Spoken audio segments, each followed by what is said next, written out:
I call Jami-Lee Ross. Thank you, Mr Speaker. I feel a bit sorry for Stuart Nash.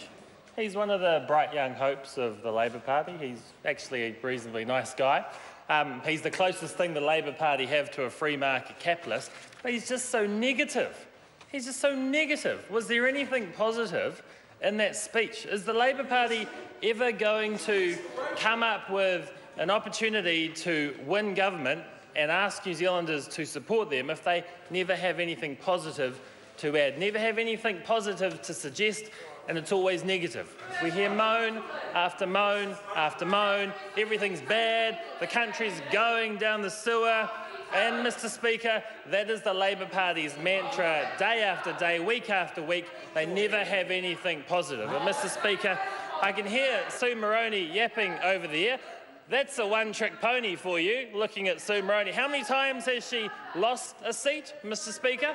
I know I struggled to... Mr Speaker, you've probably stood against her too. But, Mr Speaker, if we want to hear an opportunity from the Labor Party to be positive, we didn't hear it during this debate.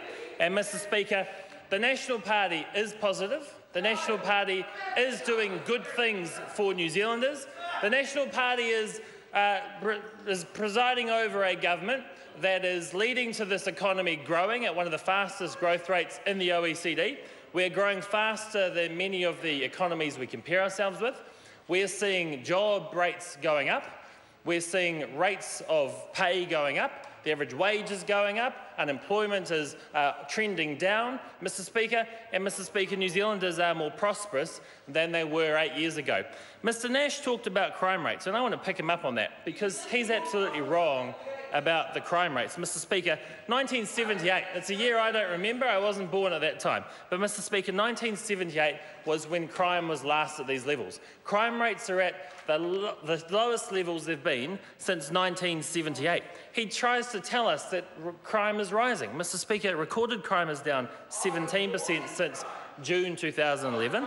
Violent crimes down 10% since June 2011. Mr Speaker, reoffending is down 7% since June 2011. Crime rates are actually dropping. Don't come into this House and try and spin a line that crime rates are going up. Of course, any crime is bad. Of course, we all want crime to go down even further, but don't come into this House and try and tell us that crime's actually going up. Mr Speaker, crime is going down. There are more police on the streets in New Zealand than there have ever been before. Mr Speaker, New Zealanders are safer in their homes. Reoffending is coming down, and, Mr Speaker, New Zealand overall, from a law and order perspective, is doing well. He also said there was no money in the budget for police. I don't know which budget he was reading, but there's $300 million extra for funding for police in the budget. $300 million extra. Now, Mr Speaker, I know he's from Napier and I know he's focused very much on his electorate, but, Mr Speaker, I suggest if he wants to be this police spokesperson, he should be actually reading the budget because, Mr Speaker, the budget allocated $300 million extra for police, and, Mr Speaker, they're doing a good job. We should be backing our police, and this side of the House does. We don't talk down the police. We don't talk down the economy like Labor does. We don't talk down the health sector like Labor does. We don't talk down the education sector like Labor does. Mr Speaker, we talk up those sectors. We provide them with the resources to do their job. And, Mr Speaker, more funding going into important areas is what this government is delivering. But at the same time as delivering more funding for those key areas, we've kept government expenses under control. We've got the economy back on track. We've got the deficits under control, and we're now posting surpluses. When we came into office, we looked on the horizon and there was a decade worth of deficits. That's been turned around. Net debt as a percentage of GDP is expected to be under 20% by the mid-2020s. And, Mr Speaker, if the Labor Party was in office at the time that we went through the global financial crisis, I hazard a guess that the budgets that New Zealand faced would not have been as good as they were under Bill English. Mr Speaker, the National Party is delivering more jobs, more wages for people. We're also seeing better outcomes for New Zealand children. We're seeing more children being educated than ever before. Mr Speaker, the NCA rates are showing us that more children are leaving school with NCA than ever before. The NCA rates for 18-year-olds leaving school with NCA Level 2 is now over 84%. It was much lower before under the Labor Party in the last term of government. Mr Speaker, we're also seeing more funding going into early childhood education. More funding going into early childhood education so those kids have a good start before they go to school. That's something that we're seeing improving that we never saw previously as well, Mr Speaker.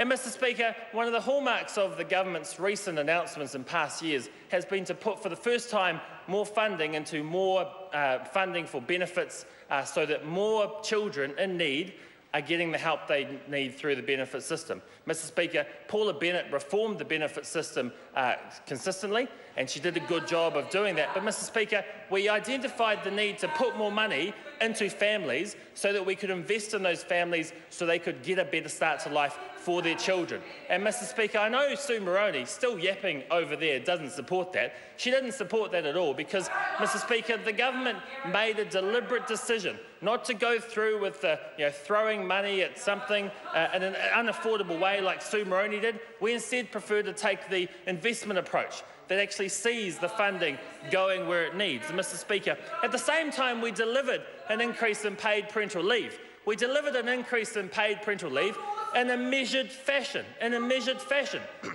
Sue Moroney, who has lost the debate every time that she's come up with the paid parental leave idea, thinks that we should just massively expand the scheme at an unaffordable rate.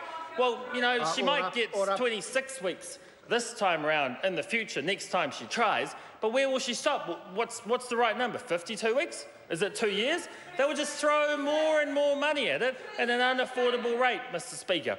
We prefer to do things in a measured fashion. We prefer to do things in a way which is affordable for New Zealanders but still delivers better outcomes for young New Zealanders.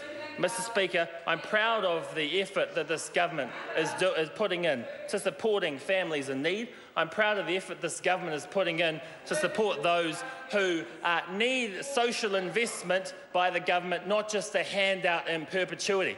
Mr Speaker, there are far fewer children living in benefit-dependent homes because of the reforms that Paula Bennett's put through. There are far fewer children living in benefit-dependent homes because their fathers and their mothers have jobs. There are far fewer children living in benefit-dependent homes because the average wage rate is rising under this government. Mr Speaker, we're proud of that.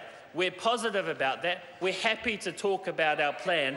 And if we could for once hear from the Labor Party about what they would do, it would actually be quite refreshing. I don't suspect we ever will. I don't suspect we should expect that. One-trick pony again. There's the one-trick pony over there. Lost 6 elections to different national MPs, but she's got her one trick to play. Never going to get there, never going to get there, because it's unaffordable for New Zealanders right now. But, Mr Speaker, we're actually delivering results for New Zealanders. I also want to talk about the health system, because the health system is delivering more operations for New Zealanders as well. Annette King likes to come to the House and tell the House that supposedly there's billions of dollars of uninvestment in health. If there's such a dire situation in the health system, how come we're able to deliver 50,000 more operations every year for New Zealanders? 50,000 people are getting the operations every year that they never got under the last Labor government. Mr Speaker, we have increased the health budget like we have other budgets, but we've done so in a way which delivers better public services for New Zealanders. We've done so in a way which sees better results for New Zealanders. Being in government's not just about throwing money at certain areas, it's about getting results and getting better bang for your buck when you put the money in there. And Mr Speaker, we're seeing that in the health system, as we are seeing that in the education system, as we're seeing that in the law and order system in this country. On every measure that you can look at when voters go to the polls and when voters talk to us as electorate MPs, Sue Moroney, talk to us as electorate MPs about the things that matter to them. They tell us about getting more jobs for their families. Well, we're ticking that box. They tell us about delivering more operations for their families. We're ticking that box. They talk to us about seeing their children getting a better education.